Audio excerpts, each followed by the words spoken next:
नमस्कार, मेरा नाम डॉक्टर अचल गुप्ता। मैं सेंट जोसेफ हॉस्पिटल में कंसल्टेंट न्यूरोसर्जन हूँ।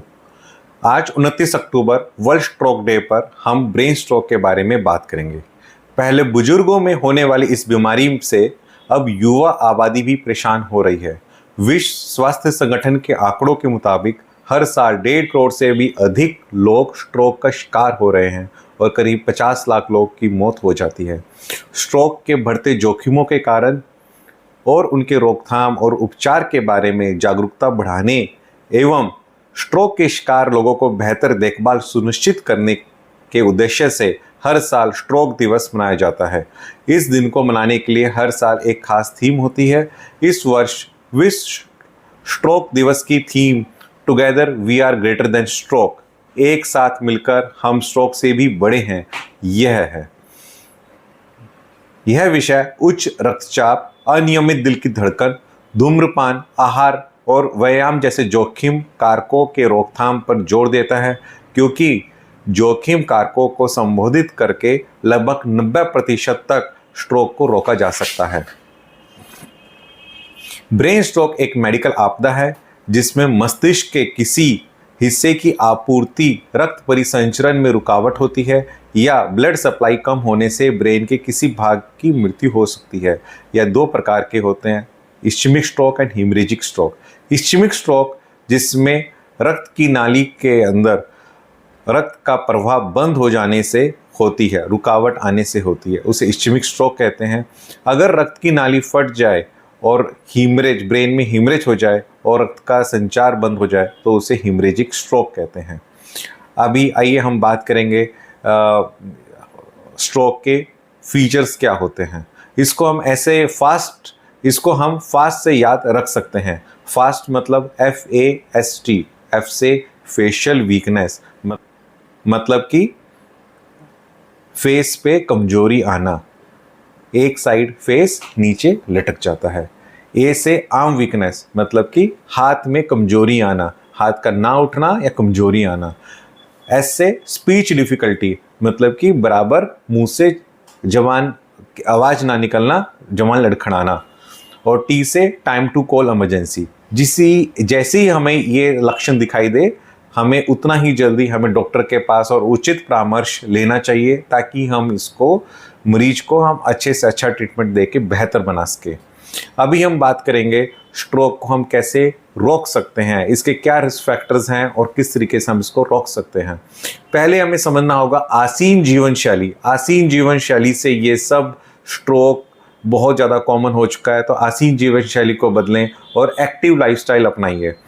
हर रोजाना 30 मिनट डेली व्यायाम करें। उससे ये एक्सरसाइज करने से, व्यायाम करने से काफ़ी हद तक स्ट्रोक में फ़र्क आता है। दूसरा आता है न्यूट्रिशन।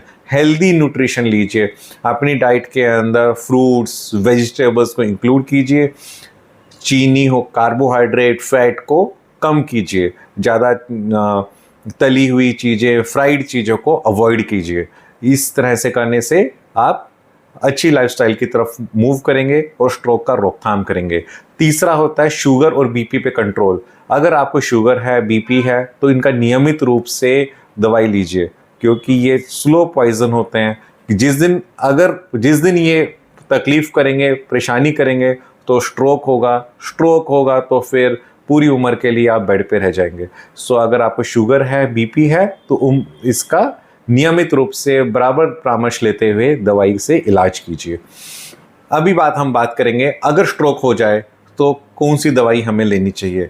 उचित समय पे पहुंचने से आपको इस्चेमिक स्ट्रोक के अंदर ब्लड थिनर दिए जाते हैं, जिसके कारण खून की नाली खुल जाती हैं और ब्रेन के अंदर वापस से रक्त का संचार होता है, जिससे कि हम सबसे मिनिमल डिसेबिलिटी से पेशेंट रिकवर हो सकते हैं और नॉर्मल लाइफ जी सकते हैं।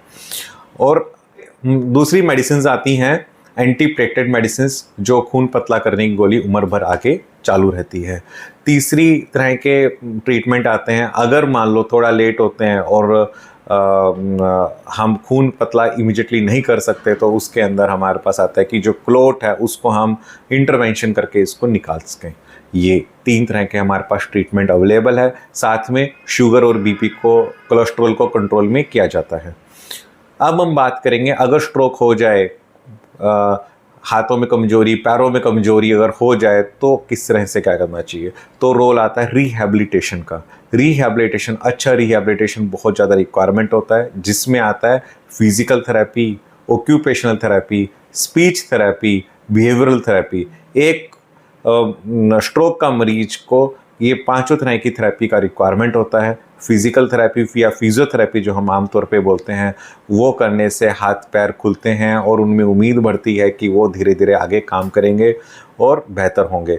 दूसरा स्पीच थेरेपी, मरीज को स्पीच थेरेपी दे के उनको सिखाया जाता है कि उनको किस तरीके से बोलना है और धीरे धीरे उनको प्रैक्टिस करवाई जाती है।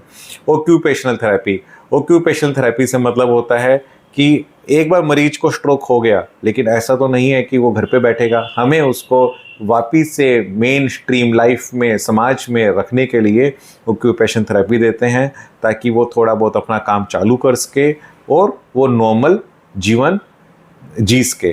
तो चौथा आता है कोग्निटिव थेरेपी। कोग्निटिव थेरेपी में आता है कि किस तरह से मरीज अपनी चीज़ों को स्मरण शक्ति बढ़ाए, याद रखे और धीरे धीरे अपने रोज़मर्रा के जीवन में नॉर्मली इंक्लूड हो। लास्ट आता है बिहेवियरल थेरेपी। बिहेवियरल थेरेपी के अंदर जिस तरह से डिप्रेशन जैसे चीज़ों को एड्रेस किया जाता है और पेशेंट को हौसला अफजाई करके, समझा के, बात करके उनको उनका ध्यान किया जाता है। सो ये रिहैबिलिटेशन की 5 थेरेपी है, इसका हम सबको ध्यान रखना चाहिए। इस वर्ल्ड स्ट्रोक दिवस पे मैं आपको शुभकामनाएं देता हूं और कामना करता हूं कि आप हेल्दी लाइफस्टाइल को अपनाएंगे और स्ट्रोक को दूर भगाएंगे। नमस्कार।